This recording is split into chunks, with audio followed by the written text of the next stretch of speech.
Hello everyone, আসসালামু আলাইকুম। আশা করি সকলে খুব বেশি ভালো আছেন। আলহামদুলিল্লাহ, আমিও আপনাদের দোয়ায় খুব বেশি ভালো আছি। সো এখন বাজে রাত ৩টা ২। এখন আমার ক্রেভিং উঠছে আমি জর্দা সেমাই বানাবো। সো যেই কথা সেই কাজ, নিয়ে নিয়েছি ভালো মানের সেমাই, আরও নিয়েছি নারকেল এবং ঘি। তার সাথে নিয়ে নিয়েছি দালচিনি, এলাচি, তেজপাতা এবং কাজু।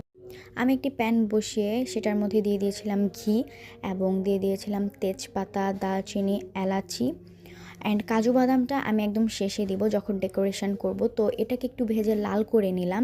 এটা একটু লালচে রং হয়ে গেলেই তার সাথে দিয়ে দিব কিছু সেমাই। সেমাইগুলো অবশ্যই ভেজে নিতে হবে। ভাজার পর আমি এখানে দিয়ে দিয়েছি পরিমাণ মতো চিনি, আপনারা আপনাদের পরিমাণ মতোই দিয়ে দিবেন।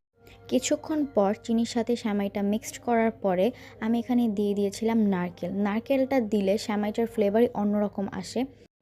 আবার একটু নাড়াচাড়া দিয়ে এখানে আমি দিয়ে দিব দুধ। অনেকে এখানে পানি ব্যবহার করে, বাট আমি টেস্টটা আনার জন্য দুধ ব্যবহার করেছি। ফাইনালি আমার সেমাই বানানোর ডান, অ্যান্ড সেমাইটা দেখতে যত বেশি মজাদার লাগছে, খেতেও অনেক বেশি মজাদার হয়েছিল।